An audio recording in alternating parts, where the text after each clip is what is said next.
Hello traders, Gary Wagner here. It is just after 11 o'clock in Honolulu, 4 o'clock in New York on Friday. Happy Aloha Friday, as we say on the islands. It is the 20th day of December 2024, and this is the evening report for gold and silver, our weekend review. Gold futures staged a recovery, finding support at $2,600 per ounce, aided by dollar weakness today and the government's inability to come up with a funding bill to keep the government working after midnight tonight. After hitting a high on Wednesday, December 11th of $2,759, on Thursday, the 12th day of September, we saw gold begin a strong price drop from above $2,700 to Wednesday's closing price, the 18th of December, after losing almost $64. That was followed by yesterday's action, in which gold opened just above Wednesday's close, gained $10 on the day, and that was followed by a $31.70 gain today. That's a net gain of 1.21%. taking the most active February contract to $2,641.70. Recent activity in gold and the fall and correction that followed after gold traded to its all-time record high above $28 had a lot to do with dollar strength. The dollar was trading at 105 at the beginning of December. Yesterday, it closed at an absolute high above 108. It opened above that today, but lost roughly 0.70%, taking the dollar index to 107.879. That was a large contributor to gains in gold today, accounting for about 3/4 of gold's $30 plus gain. If you recall from yesterday's show, I talked about the potential for support at around 2,600 with a major caveat, and that caveat was if the dollar continues to gain strength over the end of this week today as well as next week, we could see gold prices drift lower. However, at least over the last 3 days, we have seen on a technical basis support form right around $2,600.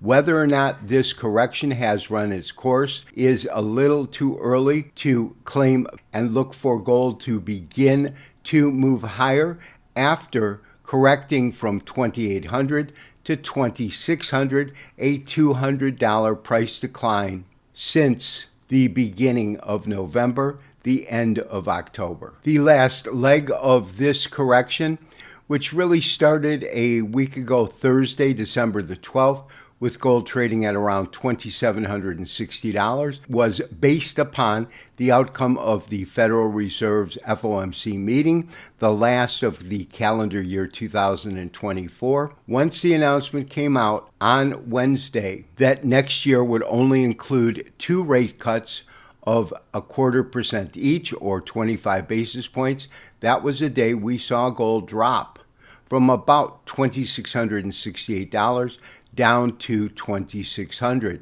We have seen a small recovery, although I believe that the contingency as to what gold does next year will be largely tied to the fundamentals at play. And the most important of those fundamentals is whether or not Congress and the Senate can come up with a bill to continue to fund government services after tonight, when funding will run out. If in fact the government is unable to pass legislation to keep it funded, and this has occurred on multiple occasions over the last couple of decades, the longest being in 1995 and 96, when we had a 21-day shutdown. The last time Trump was in office, he also faced a shutdown, but that only lasted a few days. If Congress and the Senate is unable to pass legislation, then we could see gold continue to rise next week.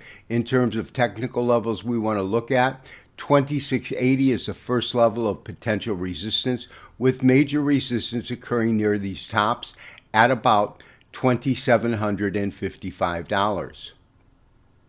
While the government has had issues in waiting for the 11th hour before resolving funding issues, letting the government partially shut down is not a common occurrence when these issues come up. We'll have to see how that unfolds over this weekend and early next week, because that, I believe, will really dictate the future direction of gold. If they can resolve this, we could see gold return to lower pricing, with major support not coming in till about $2,550.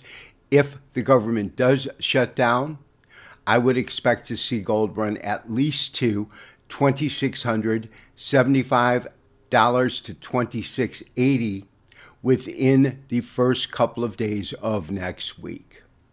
Price action for silver futures at the start of the week was extremely muted, settling unchanged for both Monday and Tuesday. Silver had a large decline along with most major assets on Wednesday that brought it over $1 lower. It continued its decline on Thursday, making a 5-week low, and has had a modest recovery today. Silver will end the week with approximately a 3% decline.